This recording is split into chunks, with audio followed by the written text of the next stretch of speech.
Salam kasih kepada seluruh kaum wanita dimanapun berada. Salam sehat selalu, shalom. Puji nama Tuhan, hati kami penuh dengan ucapan syukur kalau pada pagi hari ini, di pagi yang indah ini, kita masih diberi waktu dan kesempatan untuk bersama-sama beribadah, menerima lawatan dan kasih dari Tuhan. Kita akan menyatukan hati, kita bersama-sama datang kepada Tuhan, kita berdoa. Bapa kami yang di surga, terima kasih Tuhan untuk pagi yang sangat indah. Kalau pada pagi hari ini Engkau masih memberikan kepada kami perpanjangan usia, nafas hidup, detak jantung yang masih kami boleh rasakan, bahkan kesehatan, kekuatan yang dari Engkau. Sehingga pada pagi hari ini kami boleh bersama-sama beribadah, kami boleh melayani Engkau Tuhan. Itu semua karena kasih kemurahan-Mu. Terima kasih Tuhan, terima kasih. Kami tahu ada beberapa kaum wanita di antara kami yang harus mengalami persoalan masalah yang sangat mungkin menggoncangkan hati, yang mungkin perlu dihiburkan, yang mungkin perlu dikuatkan Tuhan. Tuhan, kami tahu Engkau adalah Allah yang hidup, Engkau adalah sumber kekuatan kami, sehingga iman pengharapan kami tidak akan goyah karena Engkau tidak pernah meninggalkan kami. Terima kasih Tuhan, terima kasih. Pagi ini kami serahkan ibadah kami, ibadah khusus kaum wanita, hanya di dalam nama Tuhan Yesus Kristus kami sudah berdoa dan mengucap syukur. Haleluya. Amin.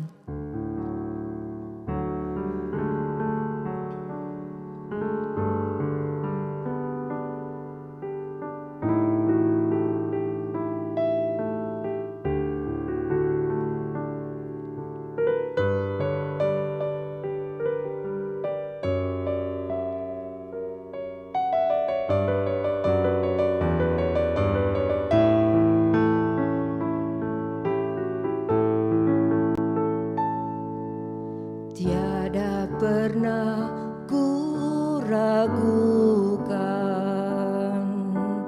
kasih setia-Mu ya Tuhan. Setiap waktu dalam hidupku tak pernah Kau tinggalkan. Meski langit tampak suram, awan gelap pun menghadang. Hadapi badai, lewati gelombang, tak pernah Kau tinggalkan diriku.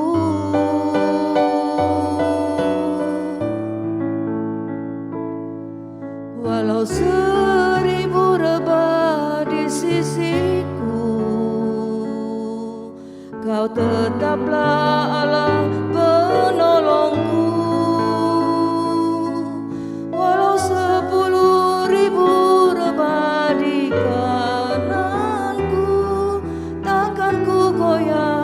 sebab Yesus sertaku.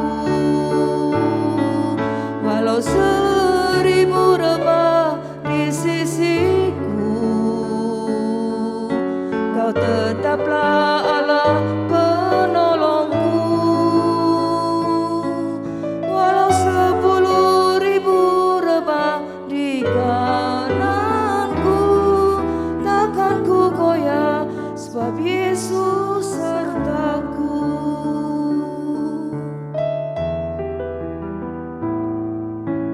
Tiada pernah ku ragukan kasih setiamu ya Tuhan.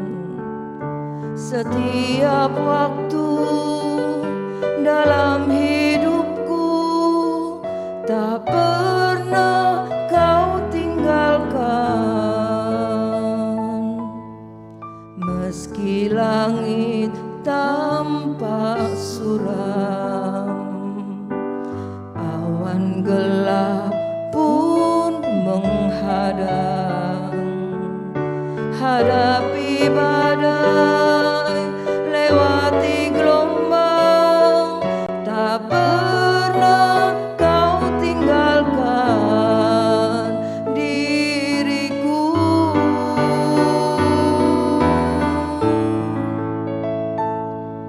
Walau 1000 rebah di sisiku,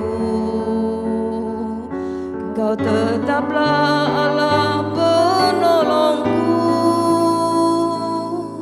Walau 10.000 rebah di kananku, takkan ku goyah, sebab Yesus sertaku. Walau 1000 rebah di sisiku, Kau tetaplah Allah penolongku. Walau 10.000 rebah di kananku, takkan ku goyah, sebab Yesus sertaku. Walau 1000 rebah di sisiku, Kau tetaplah Allah penolongku. Walau 10.000 rebah di kananku, takkan ku goyah, sebab Yesus sertaku. Walau 1000 rebah di sisiku, Kau tetaplah Allah penolongku. Walau 10.000 rebah di kananku, takkan ku goyah, sebab Yesus sertaku. Walau 1000 rebah di sisiku. Pelayanan selanjutnya saya serahkan kepada Ibu Esther Budiono. Penolongku. Walau 10.000 rebah di tanganku, takkan ku goyah, sebab Yesus sertaku. Terima kasih Tuhan untuk kesempatan yang Engkau berikan.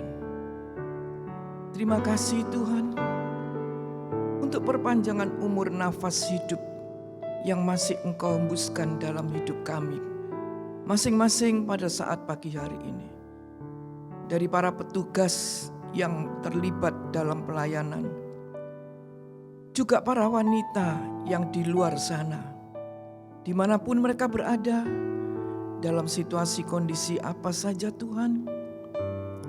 Tapi kalau kami masih bisa menghadiri, datang ke hadirat-Mu, kami bersyukur karena Engkau masih memperkenan hidup ini untuk bisa beribadah, menyanyi memuji Engkau, mendengarkan firman, suara kasih-Mu yang sangat kami butuhkan. Karena tanpa suara kasih-Mu, kasih yang abadi, kami pasti tidak bisa bertahan sampai saat ini. Terima kasih Tuhan, Roh Kudus akan menolong kami semua untuk kami bisa membuka hati dan mendengarkan suara firman-Mu, dan lebih lanjut mengerti untuk kemudian mendapat kemurahan lebih lagi melakukannya di luar sana. Terima kasih Tuhan, terima kasih. Dalam diri hamba-Mu juga tidak ada sesuatu yang istimewa, tidak ada sesuatu yang utama, tapi hanya Engkau yang berkemurahan. Sehingga sampai saat ini hamba-Mu masih bisa berdiri melayani Engkau dalam kebaktian khusus wanita. Dan di dalam nama Tuhan Yesus Kristus kami sambut firman-Mu. Amin. Salam bahagia saya sampaikan kepada setiap kaum wanita yang ada pada saat ini. Sekalipun kita berbeda tempat, berjauhan, dimanapun kita Tuhan tempatkan, tapi di situ tidak ada sesuatu yang sanggup menghalangi apa yang Tuhan kerjakan. Khususnya pada kesempatan ini kita bersama akan merenungkan firman Allah khusus bagi kaum wanita, yaitu wanita mandiri, wanita berkarir, istri, pemudi, ibu-ibu, termasuk juga janda-janda yang ada saat ini mendapat perhatian khusus dari Tuhan lewat firman-Nya yang luar biasa. Kiranya itu menjadi kekuatan bagi saya, juga bagi setiap kaum wanita yang mendengarkan. Shalom. Pada kesempatan ini, saya seringkali merasa hampir sudah setahun lebih ya, sebagai manusia biasa yang terbatas, seringkali berpikir, waduh enak ya, gak seperti dulu, sekarang gak bisa jumpa, kebaktian, ya gak jumpa juga. Secara manusia, sepertinya itu wajar dan memang wajar. Rasa ada sesuatu yang membebani pikiran dan hati ini. Rasa gimana ya, mungkin Anda juga tahu sebagai wanita, tapi firman Tuhan mengingatkan lewat pengkhotbah yang mengatakan, jangan berkata zaman yang dulu itu lebih baik dari sekarang. Dan firman mengatakan, sebab itu tidak berhikmat, tidak bijak. Dan saya juga lewat pimpinan Roh Kudus, saya juga spontan. Roh Kudus mengingatkan, saya juga belajar untuk tidak menahan. Mungkin tidak keluar suara, tapi dalam hati ini, ya Tuhan ampuni. Inilah manusia kita lemah. Tapi saya yakin Engkau kuat. Dan Engkau juga mampu, Engkau juga bersedia, bukan mampu memberi kekuatan bagi saya. Seorang wanita yang seringkali lemah perasaan ini. Nah, komunitas sekalian, kita akan mendengarkan dua buah kisah, tapi nanti saya ingin mengatakan, kalau saya bisa kasih judul, keluarga di tengah krisis. Ya, pada saat ini masyarakat, bangsa, negara, gereja,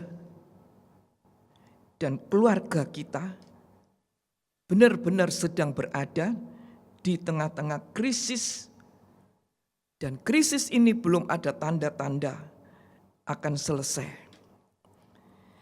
Bahkan krisis yang ini mendunia, dan lebih banyak tanda lebih banyak tanda yang menunjukkan bahwa krisis ini akan lebih memburuk.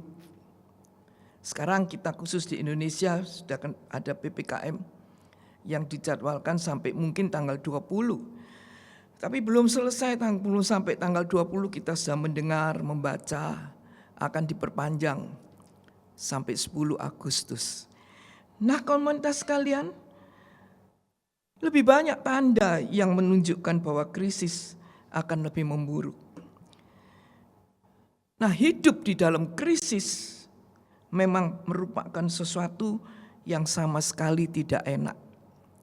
Tapi kita bersyukur karena kita lewat firman diajar senantiasa bersyukur dalam segala hal. Kemudian keadaan krisis adalah suatu keadaan yang berbahaya. Itu menurut Kamus Umum Bahasa Indonesia yang disusun oleh zaman dulu Y.S. Badudu dan S.M. Sain. Di mata para dokter biasanya kita tahu krisis itu dikatakan kritis. Di mata para dokter keadaan kritis itu belum tentu buruk. Misalnya orang yang baru selesai dioperasi biasanya berada dalam keadaan kritis selama beberapa waktu tertentu. Kalau keadaan kritis ini tidak bisa diatasi, hasilnya adalah kematian. Pasien itu meninggal dunia. Sebaliknya, keadaan kritis ini bisa diatasi dan terlewati, keadaan pasien itu justru akan lebih baik daripada sebelumnya. Jadi, masa kritis ini tidak usah ditanggapi sebagai sesuatu yang buruk.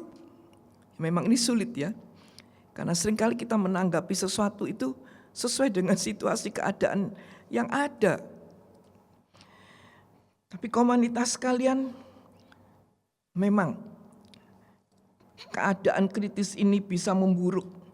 Tetapi kalau saya dan Anda kita mampu bertahan dan melewatinya, atau bahkan mampu mengatasi saat-saat kritis ini, maka saya dan Anda harus yakin bahwa kita akan berada dalam keadaan yang lebih baik. Kita juga harus yakin bahwa pada suatu saat, entah kapan, dan bagaimana caranya, tidak tahu kapan, tidak tahu caranya bagaimana, krisis yang menimpa dunia saat ini akan berakhir. Nah, komunitas sekalian, kita tahu krisis ini luar biasa. Tapi biarlah saya dan Anda belajar dari firman. Memang krisis dapat menimbulkan masalah kejiwaan dalam keluarga yang kelanjutannya merusak masyarakat. Dari keluarga merembet ke masyarakat. Sementara terlibat dalam dunia serba krisis ini, keadaan krisis ini, yang kaya berusaha mempertahankan bisnisnya dengan mencari cara atau mencuci uang panasnya ya. Yang miskin terjebak dalam usaha-usaha materialistis untuk mempertahankan hidupnya. Jadi kaya miskin terlibat. Dan itu keluarga-keluarga. Tidak ada yang sempat memikirkan bagaimana memelihara damai sejahtera dan keharmonisan dalam kehidupan keluarga.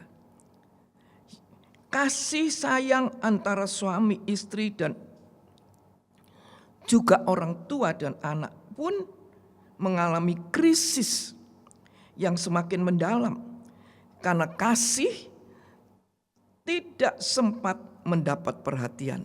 Tidak peduli lagi soal saling mengasihi dalam nikah, dalam keluarga. Setiap keluarga kaya miskin hanya hidup dalam kejiwaan yang selalu mengkhawatirkan masalah keuangan. Sekarang semua berpikir masalah COVID. Kalau kita baca di berita WA, YouTube, ini berbicara begini, ini bicara begitu, semua soal bagaimana mengatasi COVID. Itu bukti satu kekhawatiran yang melanda. Nah, komunitas kalian semuanya ketakutan, semuanya khawatir dan lain sebagainya. Tapi kita akan melihat dua contoh, dua kisah yang bertolak belakang dalam Alkitab saya dan Anda, firman Allah ini. Pertama, ada dua contoh, dua kisah, yaitu pertama, kita akan merenungkan tentang Abraham dan Sarah. Itu Anda bisa baca dalam Kejadian pasal 12. Ini Anda bisa baca di rumah. Ayat 10 sampai dengan 20. Kemudian pasal 20 ayat 1 sampai dengan 18. Saya akan ceritakan aja kisah tentang Abraham dan Sarah. Akibat wabah kelaparan yang melanda, krisis pangan yang luar biasa, maka Abraham mengungsi ke Mesir. Krisis yang mereka hadapi semakin menjadi-jadi. Pindah dari tempatnya ke Mesir, maksudnya karena sini ada kelaparan. Tapi sampai di Mesir, tambah krisis. Apa krisisnya? Krisis mereka menghadapi krisis yang semakin menjadi-jadi. Dengan apa? Dengan kekhawatiran kemungkinan Firaun membunuh Abraham demi merampas istrinya Sarah yang kita tahu yang sangat cantik itu. Jadi krisis dari kelaparan, melarikan diri supaya lepas dari kelaparan, tapi sekarang lebih menjadi-jadi, tambah khawatir. Ya, tadi soal itu tadi. Apa yang Abraham kemudian lakukan? Untuk mengatasi krisis, dia meminta Sarah untuk berpura-pura menjadi saudaranya, adiknya, bukan istrinya. Komentar yang dikasih Tuhan, kalau Anda baca nanti Anda tahu, memang sebenarnya Sarah itu adiknya, saudaranya. Cuma lain ibu zaman itu. Dan waktu Abraham dipanggil Tuhan dari Ur Kasdim keluar dari tempatnya, mereka berdua sudah janji nanti gimana-mana saja. Ini Anda baca ya dalam kejadian yang tadi saya katakan. Ini Kejadian pasal 20 ayat 12 dan 13. Abraham mengatakan di mana-mana saja kalau kamu ditanya, kamu katakan kamu saudaraku bukan istri. Itu yang terjadi kemudian. Apa kemudian untuk mengatasi ini? Alasannya kalau sebagai adik kakak artinya orang yang naksir Sarah mungkin akan berbuat baik kepada Abraham, si kakak ini. Jadi ada maksudnya itu ya. Namun kalau mereka sebagai suami istri, Abraham pasti dibunuh. Sebagaimana kebiasaan yang berlaku pada masa itu. Ketika seseorang apalagi yang berkuasa tertarik pada istrinya, demikianlah yang terjadi. Suaminya dibunuh. Nah, setelah mengaku sebagai adik Abraham, Sarah diambil oleh Firaun untuk dijadikan gundik, selir. Dalam arti tertentu, krisis teratasi. Krisis teratasi. Abraham tidak dibunuh. Bahkan diberikan hadiah bermacam-macam. Sarah tinggal di istana. Mereka berdua tidak kelaparan. Namun, akhirnya Tuhan menjatuhkan hukuman yang sangat keras pada Firaun dan istananya. Itulah salah satu contoh buruk yang kita bisa baca dalam Alkitab.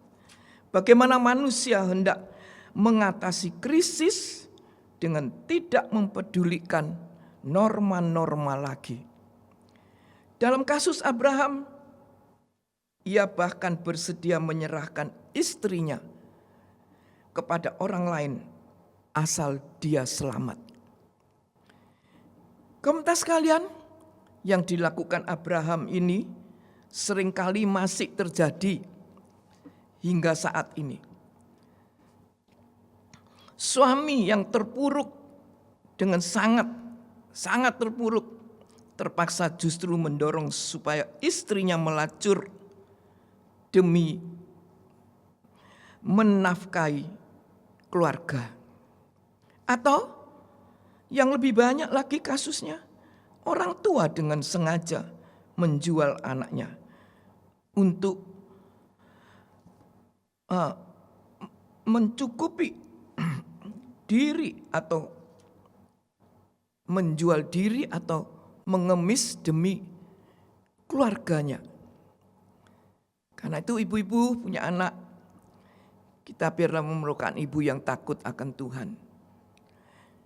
Kalau anak kita diketemukan jodoh, jangan berpikir wah dia enggak punya, dia ini, dia itu.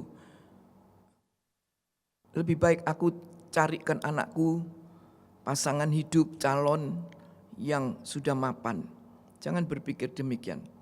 Mungkin kita tidak menjual anak kita untuk melacurkan diri. Tapi itu sama aja. Kita menjual anak kita demi materi ini. Saya tidak berhenti di situ. Nah, semua bisa dilakukan asal bisa hidup terus survive. Tidak kena bencana. Komunitas sekalian, dalam keluarga tidak ada kesetiaan lagi. Apa yang terjadi adalah saling mengorbankan pihak lain dalam keluarga. Ini peristiwa singkat saja Anda bisa merenungkan. Roh Kudus akan berbicara lebih lanjut dalam diri Anda lewat kisah ini. Yang kedua, kisah yang kedua, tadi kisah Abraham dan Sarah.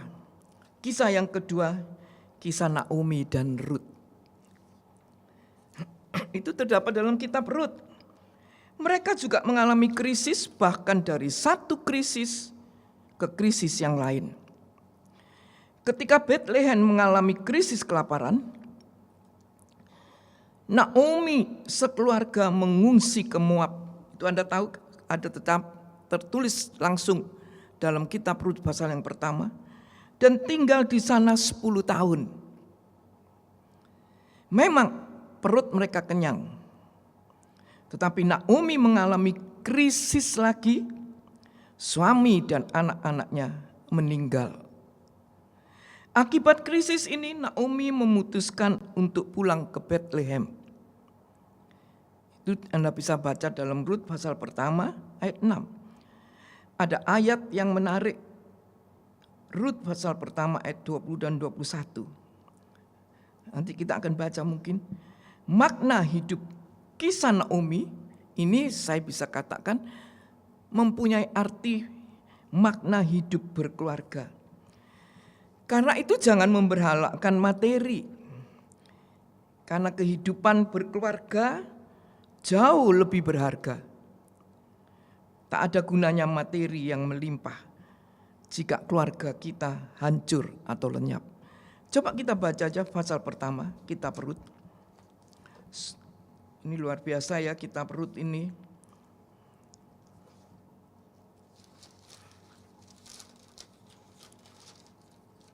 Pasal pertama, ayat yang ke-6.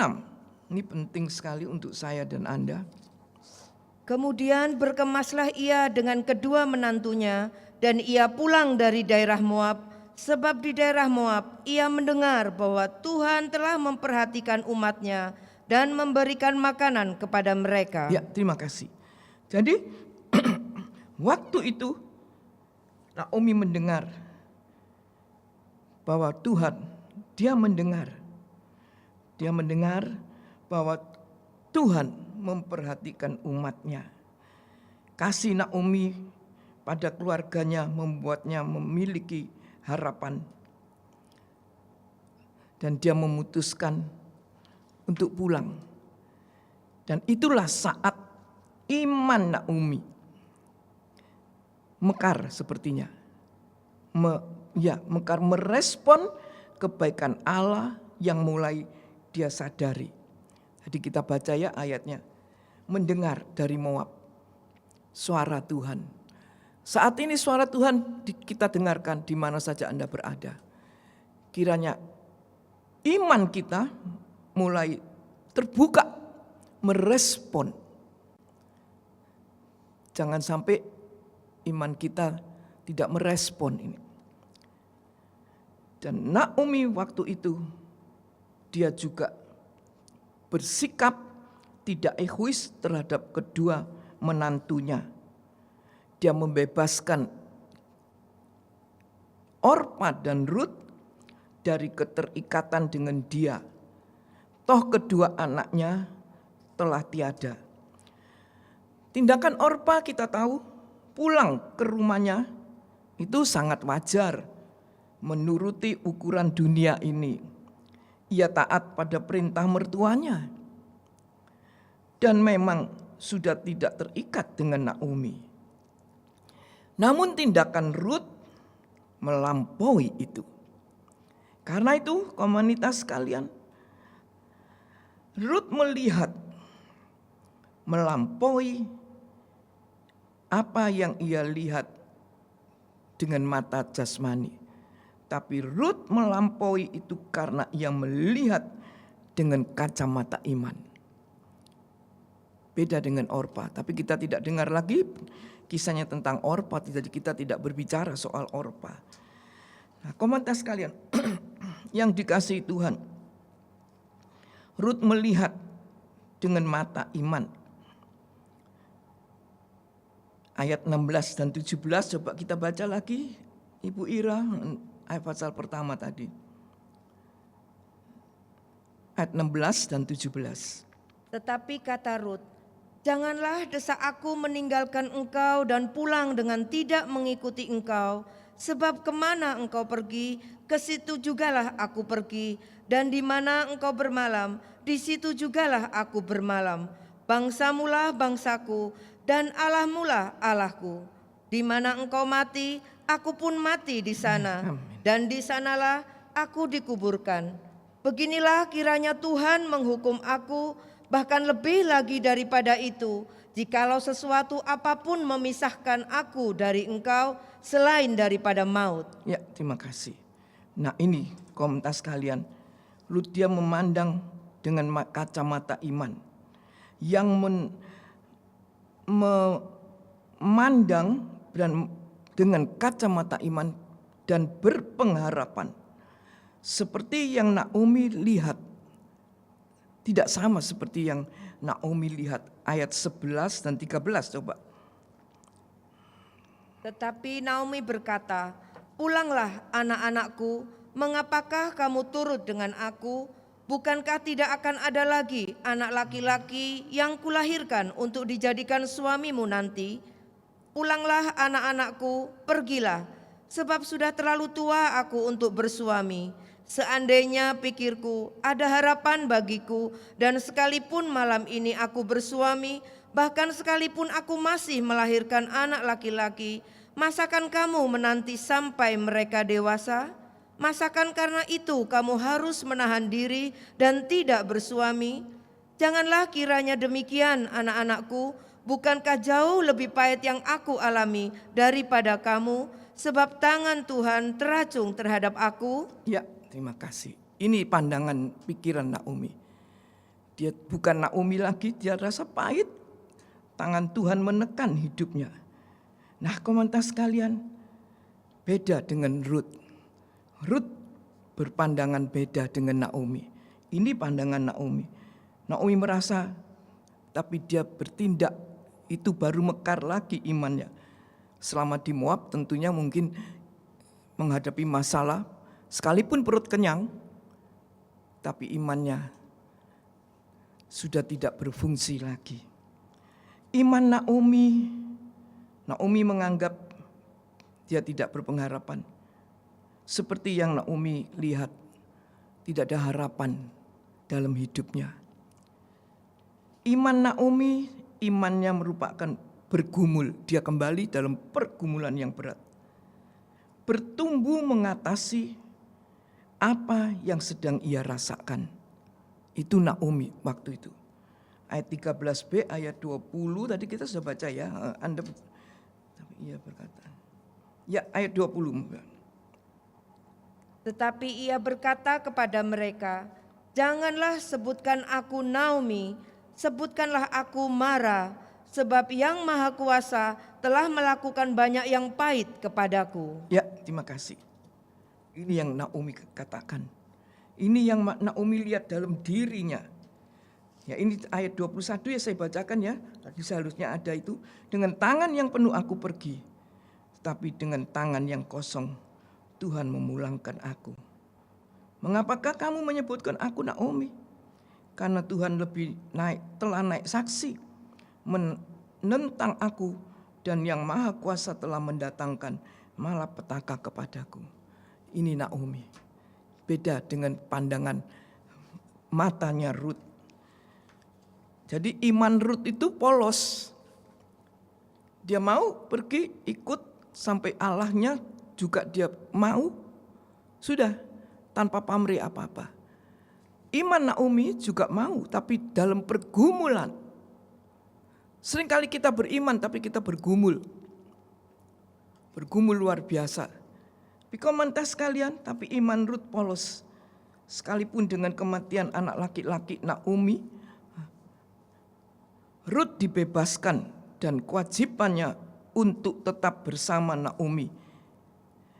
Ia menyatakan kesetiaannya kepada ibu mertuanya itu. Tadi ya kita baca, Allahmu adalah Allahku, negerimu adalah negeriku.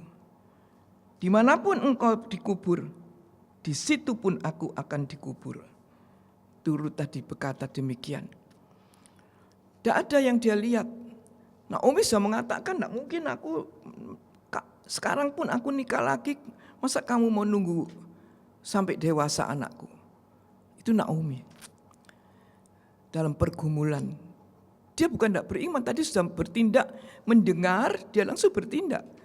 Tapi pergumulan imannya. Tapi Rut imannya polos. Dia tidak lihat apa-apa. Dia terima itu. Dia ikuti.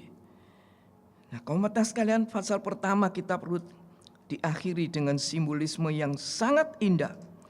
Ketika kasih itu mulai lagi bersemi di dalam kehidupan Naomi, dikatakan keduanya tiba di Bethlehem.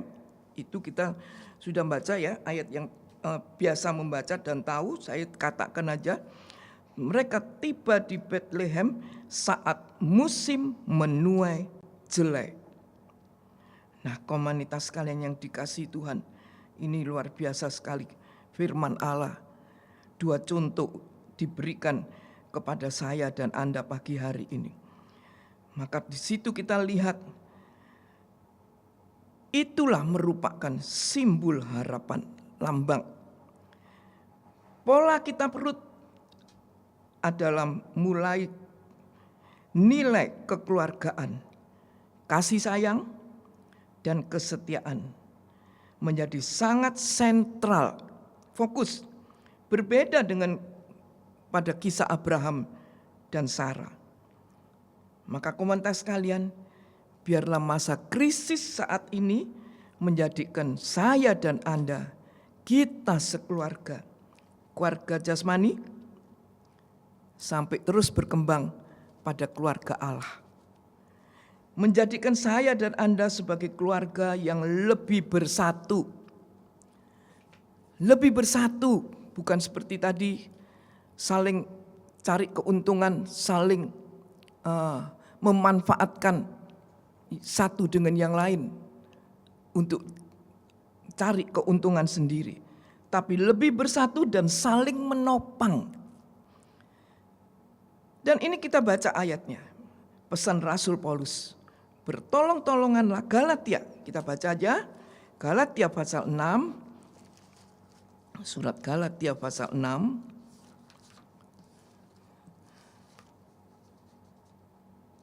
ayat yang kedua. Ayat pertama aja, pertama mulai, dan kedua dan ketiga. Saudara-saudara, kalaupun seorang kedapatan melakukan suatu pelanggaran, maka kamu yang rohani harus memimpin orang itu ke jalan yang benar dalam roh lemah lembut, sambil menjaga dirimu sendiri, supaya kamu juga jangan kena pencobaan. Bertolong-tolonganlah menanggung bebanmu. Demikianlah kamu memenuhi hukum Kristus. Sebab kalau seorang menyangka bahwa ia berarti, padahal ia sama sekali tidak berarti, ia menipu dirinya sendiri. Ya, terima kasih. Seterusnya Anda bisa baca nanti di rumah. Ini kalimat ini, bertolong-tolonganlah menanggung bebanmu, demikianlah kamu memenuhi hukum Kristus. Ini bukan sekedar anjuran, bukan sekedar dorongan, tapi perintah. Rasul Paulus menulis ini dalam nada perintah. Kalimat perintah.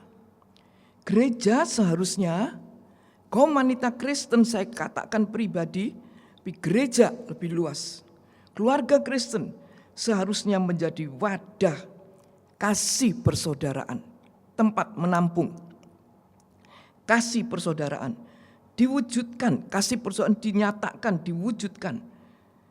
Memang dalam hidup keluarga pribadi, keluarga jasmani, keluarga Allah, ada teguran karena ada kesalahan, ada teguran karena kesalahan, ada pertobatan demi kesalahan yang dilakukan, ada pengampunan untuk orang yang bertobat, dan ada hormat kepada orang yang menegur. Jadi saya katakan sebenarnya gereja Tuhan, ayat firman Allah pertama mengatakan, kamu yang rohani harus memimpin.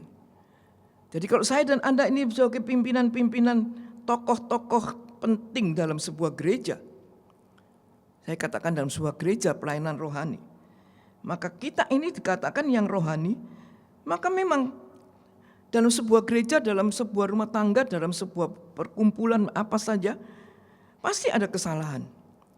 Dan kita harus ingat ada teguran atas kesalahan. Ada pertobatan.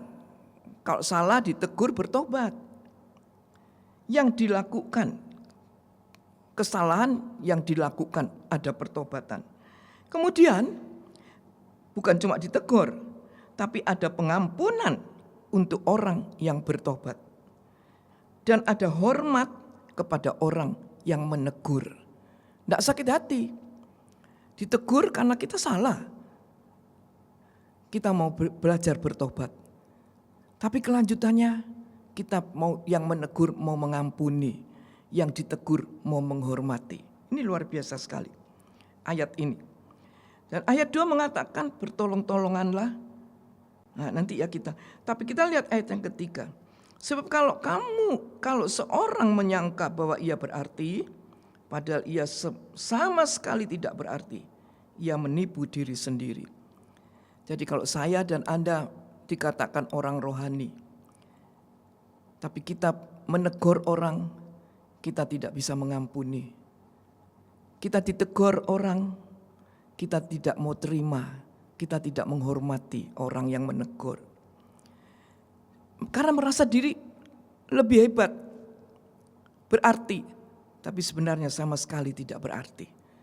Kalau saya yang melayani firman, melayani mimbar, Anda yang melayani pujian, mungkin bukan seperti saya khotbah, melayani apa saja dalam bidang rohani. Anggap kita ini lebih berarti dari yang lain, tapi sikap kita tidak bertolong-tolongan. Maka ayat firman Allah ini jelas mengatakan, kita cuma menyangka kita ini berarti, tapi sebenarnya tidak berarti. Dan itu sama dengan menipu diri sendiri. Semua itu harus dilandaskan atas kasih Tuhan, hukum Allah. Komentar sekalian, jangan menunggu orang lain. Seringkali, dia enggak minta maaf kok. Ya aku yang enggak maafkan. Jangan nunggu orang lain. Tapi biarlah kita mulai dari diri kita sendiri. Demikianlah nasihat Rasul Paulus. Jangan malah saling, tuh ayat fatsal, Alkitab kita tahu sering dikatakan oleh Bapak Gembala tidak ada fatsal, tidak ada ayat bersambung. Jangan malah saling menuntut, saling menyalahkan, atau saling menjerumuskan. Biarlah saya dan Anda ingat, tidak ada beban yang terlalu berat. Tadi kita baca ya, tidak ada beban yang terlalu berat. Beban ya yang dipikul, atau persoalan yang terlalu pelik, yang terlalu sulit. Kalau hal itu bisa ditanggung bersama di dalam kasih Kristus. Berat maupun sama dipikul, ringan peribahasanya ya, sama dijinjing. Gampang ya, tapi kalau kita praktek bukan segampang saya berbicara saat ini. Galatia pasal 6 tadi ayat 2 dan 3. Bertolong-tolonganlah menanggung beban. Kemudian ayat 3, jangan kita anggap diri kita ini berarti lebih dari yang lain. Aku enggak seperti dia itu gini gitu. Aku enggak kok. Aku ini istri gembala, aku ini istri tua-tua. Dia itu siapa? Enggak, jangan seperti itu. Itu enggak penting. Tapi bertolong-tolonganlah. Dan bicara bertolong-tolongan itu tidak lepas dari pasal 5 Galatia, buah roh. Coba kita baca pasal 5 ayat 18, kemudian kita loncat ayat 22 saja. Yang lain kita bisa baca di rumah masing-masing. Ayat 18 pasal 5. Akan tetapi jikalau kamu memberi dirimu dipimpin oleh roh, maka kamu tidak hidup di bawah hukum Taurat. Ya, sebentar saya jelaskan, tidak suka nuding-nuding. Wah, ini begini, ini begitu.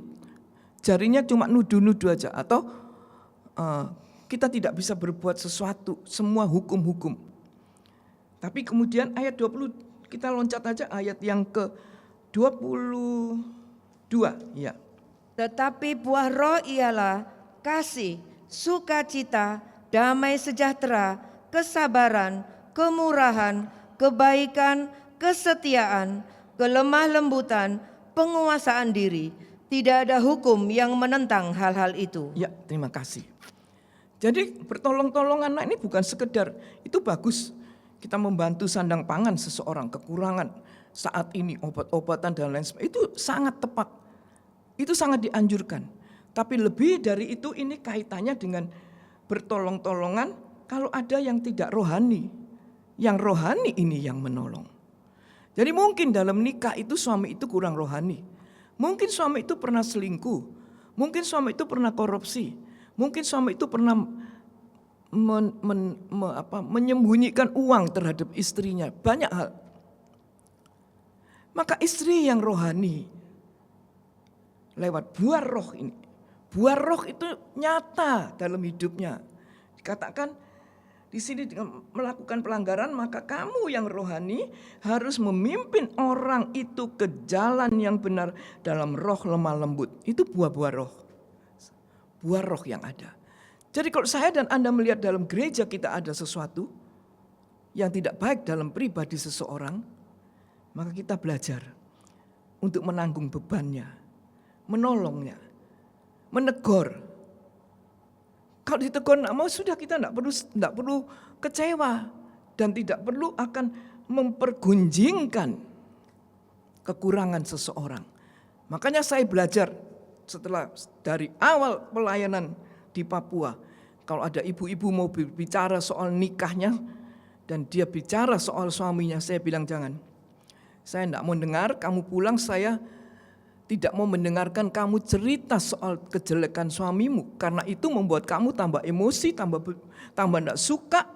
Kemudian saya bisa terpancing juga membela kamu menjelekkan suamimu. Wah, tidak tertolong. Sedangkan tadi kita mendengar gereja saat ini harus menjadi wadah keluarga, sebagai keluarga.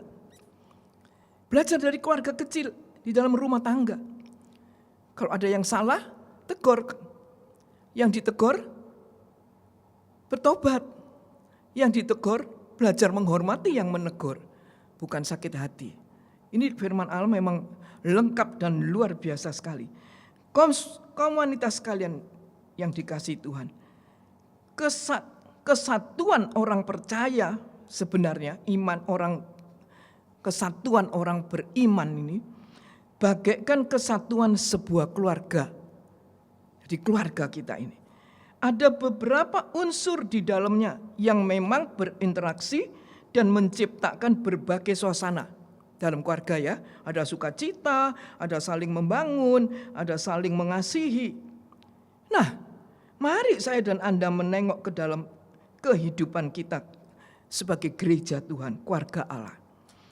Ketika ada orang yang gagal, orang yang jatuh dalam dosa, mana yang kita lebih banyak lakukan? Kebanyakan orang yang menyalahkan dan mencemooh atau yang menolong. Seharusnya kita yang rohani membimbing orang yang jatuh ke dalam dosa agar dia kembali berdiri, seharusnya berdiri tegak di dalam iman. Mereka yang merasa dekat dengan Tuhan seharusnya berkerinduan untuk memulihkan, mendoakan orang yang tersandung dosa. Tersandung dosa, dia jatuh. Maka saya yang merasa dekat dengan Tuhan, bisa melayani Tuhan, orang yang dekat dengan Tuhan, maka seharusnya saya bisa mendoakan minimal, memulihkan, menolong mereka yang tersandung dosa. Dan bukan malah menuding. Begitulah seharusnya persekutuan sesama anggota tubuh Kristus. Saling menanggung beban, bertolong-tolongan, satu sama lain, dan peduli terhadap anggota yang sedang mengalami kegagalan, malfungsi ya, kegagalan. Nah, peristiwa Abraham Sarah, Tuhan sendiri turun tangan. Sepertinya mereka enggak terbongkar, tapi Allah itu enggak diem, enggak tutup mata. Dia langsung, yang ditegur itu orang yang dianggap kafir, Firaun, dikasih mimpi. Ya kita jangan sampai tertinggal, yang terdahulu jadi terkemudian. Abraham sama Sarah diem-diem aja, merasa terpelihara. Sarah di istana, Abraham tidak kelaparan, malah dikasih macam-macam hadiah. Tapi Firaun didatangi Allah, dia ketakutan. Untung dia belum menjamah. Jadi Tuhan itu campur tangan soal nikah. Istri-istri biarlah mengerti, menyadari bahwa Tuhan campur tangan dalam nikah kita. Jadi jangan ada istri yang sengaja untuk merusak nikahnya dengan tutur kata, meracuni mungkin anak-anak lebih cinta ibunya, bapaknya mungkin salah, kemudian istri itu, ibu itu memporandakan nikah dengan meracuni kata-kata kepada anak-anak, sehingga anak-anak timbul kebencian. Ingat, Allah itu campur tangan. Ya ini kita lihat dalam kisahnya Abraham. Allah datang. Kemudian ada lagi Abraham di Gerar. Nanti Anda baca itu di pasal 20 ya, kitab Kejadian. Menghadapi Abimelek, tadi menghadapi Firaun. Tuhan juga campur tangan. Tuhan tidak mau nikah itu diporak-porandakan. Sepertinya janji saling tolong menolong. Kamu hidup, aku ya hidup. Tapi tidak benar di hadapan Tuhan. Dan Tuhan turun. Tuhan menyelesaikan. Orang kafir ini mau menerima. Orang yang dianggap tidak bertuhan ini mau menerima pesannya Allah itu. Lewat mimpi dikembalikan Sarah. Itu di Abimelek di Gerar. Firaun juga. Bagaimana kita? Kalau kita lihat Abraham dan Sarah, Tuhan lindungi mereka. Tapi yang dikasih nasihat ini, raja-raja bangsa kafir ini. Yang dikatakan oleh Abraham, saya pikir sini orang tidak takut Tuhan. Tapi lupa diri sendiri, tidak takut Tuhan. Menipu, menjual istrinya, rela. Karena itu komunitas kalian, lewat dua kisah ini, kita sedang berada di dunia yang serba krisis, Tadi saya katakan entah sampai kapan. Peristiwa Naomi Ruth dalam kegagalan pulang ke Bethlehem. Dukungan keluarga luar biasa. Di tempatnya, di ladangnya Boas, keluarga ini. Orang-orangnya Boas semua tidak ada yang mempergunjingkan. Oh itu dulu gini, itu dulu gitu, pertama ditanya. Tapi setelah itu tidak. Dan kita lihat akhirnya semua ibu-ibu bersuka cita bersama dengan Naomi. Dukungan keluarga. Karena itu jangan lupakan. Kita bisa giat dalam pelayanan. Tapi jangan lupa dalam keluarga kita. Jangan lupa berkembang. Jangan terus berhenti dalam lingkup kecil keluarga jasmani. Keluar keluarga Allah. Di mana kita dikembalakan. Di mana kita dipelihara oleh Tuhan lewat gereja yang kita ikuti di situ. Karena itu komunitas kalian dalam kegagalan, dalam segala bentuk tekanan hidup yang melanda saat ini, saya dan Anda mau belajar. Saya diingatkan jangan bilang yang lalu itu yang baik. Enak ya dulu, ya memang enak. Tapi sekarang begini kita juga bersyukur. Kita juga mengatakan terima kasih Tuhan. Sekarang kalau saya berdiri di sini saya melihat bangku cuma kosong. Tapi saya belajar bersyukur sekalipun satu waktu kita di rumah kita juga merasa seperti ada tekanan. Tapi saya minta ampun pada Tuhan. Biarlah kita semua juga belajar untuk mensyukuri keadaan ini. Dan kita yakin, kita belajar karena kita yakin bahwa tidak ada seorang pun apalagi tutur kata kita yang asal ngomong, wah kok gini, kok gitu, kok gini. Tidak bisa menolong, merubah suasana ini. Tapi biarlah saya dan Anda percaya, yakin sepenuhnya. Kalau kita berada dalam kesesakan yang mempertahankan hidup saya dan Anda. Sampai saat ini adalah Dia, Tuhan, tangan Tuhan, tangan kanan Tuhan. Kita menyanyi lagu ini. Untuk mengakhiri ibadah kita komunita pada pagi hari ini.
Jika aku berada dalam kesesakan, jika aku berada dalam kesesakan, ya Tuhan, Engkau mempertahankan hidupku ini, dan tangan kananmu menyelamatkan aku. Yesus akan Dia menyelesaikan bagiku jika aku berada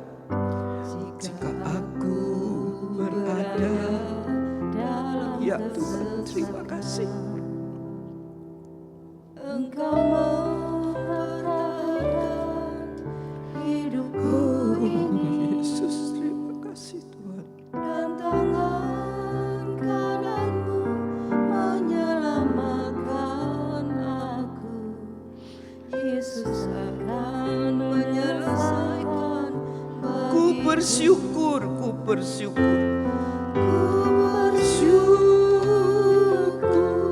Buat kasih-Mu yang tak pernah berhenti.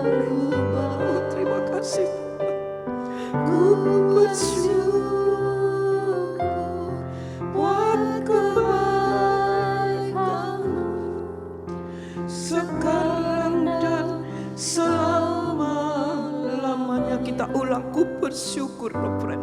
Ku bersyukur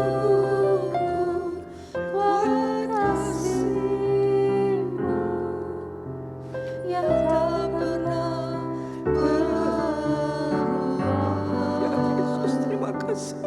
Ku bersyukur buat kebaikan-Mu sekarang dan selama-lamanya. Ku bersyukur. Kita menyembah Dia sambil bersyukur kepada Dia. Oh Yesus, terima kasih Tuhan.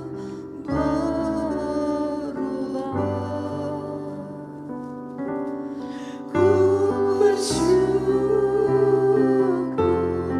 buat kebaikan-Mu sekarang dan selalu. Satu kali lagi, ku bersyukur. Bersyukur buat kasih-Mu yang tak pernah berubah. Ku bersyukur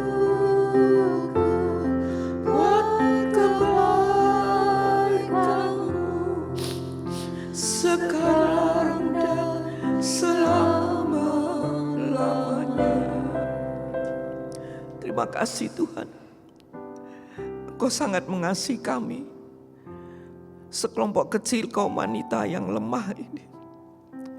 Kami bersyukur Tuhan, karena justru kelemahan kami seringkali kami jadi egois. Kami tidak bisa berguna untuk bisa menolong orang lain. Mungkin secara finansial, secara apa kami bisa. Tapi seringkali kami menghadapi orang yang gagal karena tersandung dosa Tuhan. Kami tidak mampu Tuhan, ampuni kami. Terima kasih Tuhan, terima kasih kami ingin meneladani kasih-Mu Tuhan. Dan kami sangat yakin kami mampu karena Roh Kudus-Mu sudah mencurahkan kasih Bapa pada dalam hati kami masing-masing. Terima kasih Tuhan, Roh Kudus sudah menjangkau setiap hati kami kaum wanita, dari para pelayan yang ada di tempat ini, dan semua kaum wanita yang mendengarkannya dimanapun mereka berada Tuhan. Kami penuh keyakinan bahwa Roh Kudus-Mu menjangkau untuk memperbaiki, untuk membuat hati kami mengerti, ditegur kesalahan kami. Kami tidak marah, kami tidak tersinggung. Kami bersyukur karena kepada firman-Mu yang sudah menegur kami, kepada pribadi-pribadi yang lebih rohani dari kami yang sudah mengingatkan, menegur kami. Kami belajar untuk mau menghormati mereka Tuhan. Terima kasih Tuhan, terima kasih. Engkau akan memakai kami masing-masing. Berbeda tempat, berbeda apa yang harus kami kerjakan. Tapi semuanya merupakan kesatuan sebagai keluarga Allah yang semuanya dilakukan demi kemuliaan kebesaran nama-Mu saja. Terima kasih Tuhan, Engkau memberkati kebaktian kami khusus kaum wanita pada hari ini, juga pada hari-hari yang akan datang setiap Kamis. Terima kasih Tuhan, khusus dalam kebaktian kaum wanita. Dan berkat-Mu senantiasa tidak pernah berhenti, melimpah. Lewat Roh Kudus-Mu mengerjakan hati kami senantiasa, sehingga iman kami senantiasa bertumbuh sampai pada kedewasaan, pada kesempurnaan. Terima kasih Tuhan. Sekarang kalau kami sekarang akan kembali ke tempat kami masing-masing, berada dalam kesibukan pekerjaan yang masih mungkin menanti kami. Kiranya Tuhan, hidup ini semakin diperkenan oleh Engkau dan semakin jadi berkat buat sesama. Karena kami tidak tahu sampai kapan krisis yang kami hadapi ini selesai. Dan kami belajar untuk tetap mensyukurinya. Kami belajar untuk tetap berada di dalam jalur firman-Mu. Karena kami juga menantikan kedatangan-Mu Tuhan, yang kami tidak tahu kapan itu. Dalam nama Tuhan Yesus Kristus, kami sudah berdoa dan persembahkan hormat, puji, syukur, kebesaran, kemuliaan hanya kepada Bapa di surga. Amin.